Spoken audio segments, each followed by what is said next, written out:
had this truck for 1 month now. I put 2,800 kilometers on it. Overall, I'm extremely happy with this vehicle.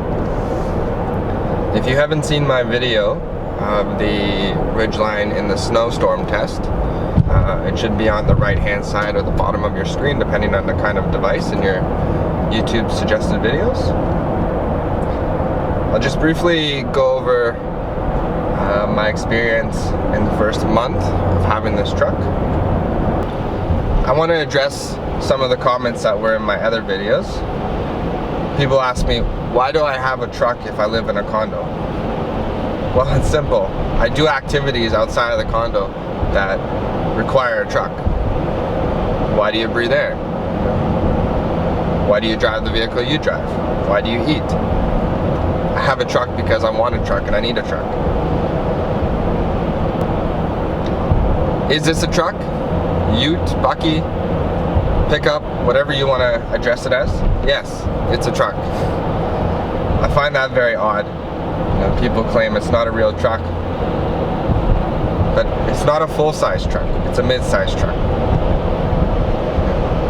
A mid-size truck and a full-size truck. So obviously the Ridgeline is not a Ford F-150 or a Silverado or a Dodge Ram, but it's still classified as a truck, considering it did win North American Truck of the Year. It has a bed, it has a cab to hold people, it has ground clearance, and an all-wheel drive system. Who is this truck for? That's kind of the biggest question. I believe that this truck is designed to suit people who, you know, have a cottage or, you know, do light truck duty activities. For example, myself, I'm a kite surfer, I'm a mountain biker. For camping, I got the tent that goes in the back. Even though I live in a condo in the city, because that's where I work, people question why do I have a truck in the city?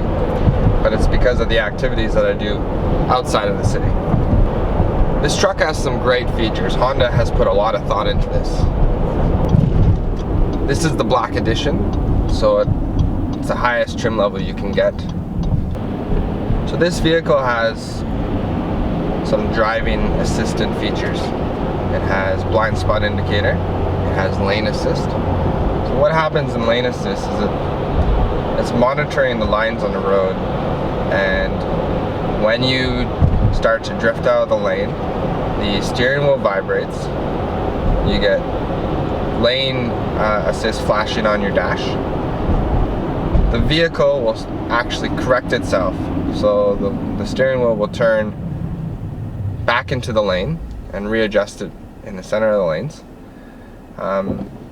and assist you in keeping your lane, which comes in really handy on long trips. The systems don't always work 100%, but that's to be expected because it's assist. It's not driving the vehicle on its own. The build quality is pretty good. I haven't found any issues with the build quality yet. There were some complaints that people had posted on YouTube videos about quality, door gaps, interior qualities. I don't have any of those issues. A full leather interior on this thing and soft touch surfaces on the dash and the doors, which is really nice. There's lots of space in this cab. The back seats go up. This model has heated and vented front seats and heated rear seats. The US models don't have that, but the Canadian ones did. I played around with the driving modes on this vehicle. So it has normal mode, snow mode, mud mode, and sand mode. And the differences to the VTM4 drive system, it's front wheel drive based.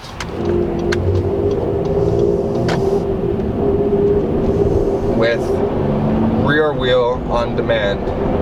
If you saw my previous video, at speed when I would hit the gas in the snowy conditions, I could feel the vehicle grabbing itself, and I think that's contributed to the fact that it's a front wheel drive system, which is always better in the snow than a rear wheel drive system. And then you're getting a rear wheel assist on slower speeds. In snow mode, the computer seems to delay the reaction of the throttle wire. So it's very similar to the feeling that you get when you put in Econ, where the vehicle doesn't feel as responsive. And it seems like in snow mode, it's just not as responsive, so you can't slip the tires or lose control. Now, when you switch it to mud and sand, traction control will come off automatically, and I don't remember which one is more responsive than the other, but one of them, when you touch the gas, it's instant, and you're really feeling the vehicle kick in. So it seems to be that the different modes are just computer settings for the drive-by-wire system. There's nothing wrong with it. It works pretty well. I tested it on the weekend, all 4 modes in some snowy conditions that I got up north, and I was pretty impressed with the differences in the systems. Once I use them more, I'll be able to give a better review on them. The interactive system on this thing is pretty good. I do have some issues with the Android Auto. I don't think my Note 4 is fully compatible with it, because I don't seem to get all the apps that are supposed to appear when you turn on Android Auto.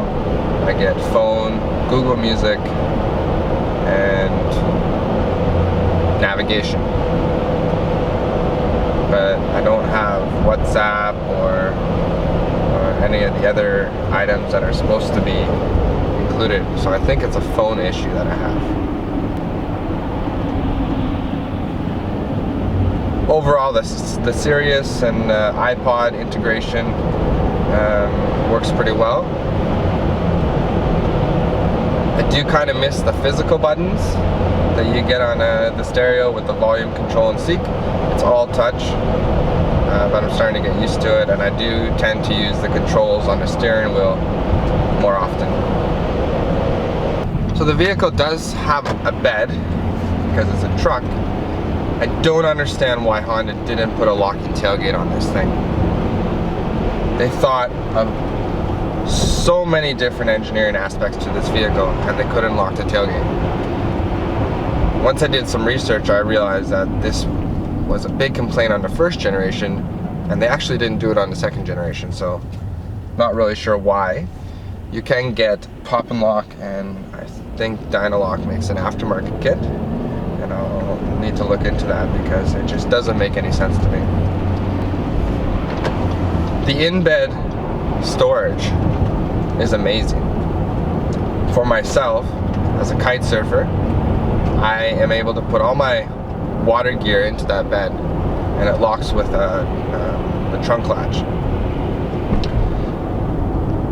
They do advertise it as being watertight with a drain for a cooler, and some people just think that's a gimmick, but that is not actually the main purpose. The main purpose is that it's an in-bed trunk and it's lockable. So not only are you getting the storage in the cab itself and in the bed when you're loading something as a payload, but you also get the storage in the bed, which really increases your availability of storage. And I think it's really smart. This has a smart access system, so when you get to the vehicle, you touch the handle and it locks. When you walk away, it locks. That system I cannot seem to disable. I wish I could, but there is a dead spot in the bed as indicated on the instructions for the tent. So when you set up the tent in the bed, you put your key into a specific pocket, which is a dead zone on a truck. Because if the key is within range, someone can unlock the door by just touching it. I wish there was a physical button to disable the smart lock, but I can't seem to find it. Overall, I'm very happy with this vehicle. The build quality is good. It's really good on fuel. It don't seem to have any issues because it's not a full-size truck.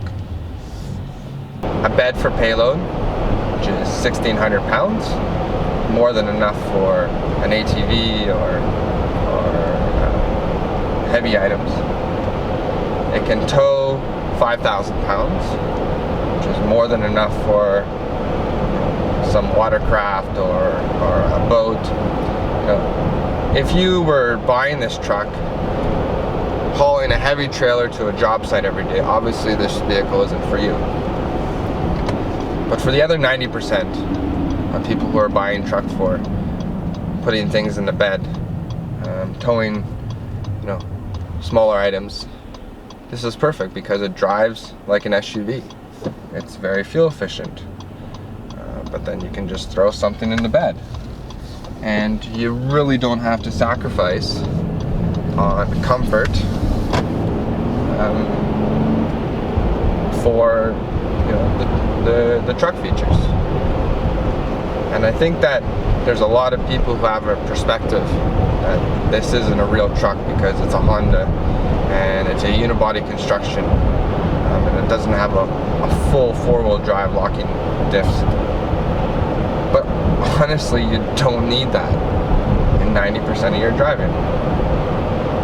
And if you do need a four-wheel drive system or you're going to go off-road, you're not going to go buy a Honda Ridgeline. You're going to go buy a Jeep or a pickup that is designed to do those types of activities. It's pretty simple.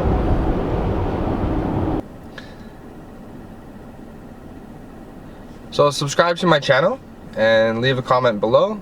I will try to answer your questions. If there's any type of things that you want me to show you on the truck or review, just write them in the comments and I'll do my best to reply and answer. Thanks for watching, guys. I hope you enjoy it. And go get a Ridgeline.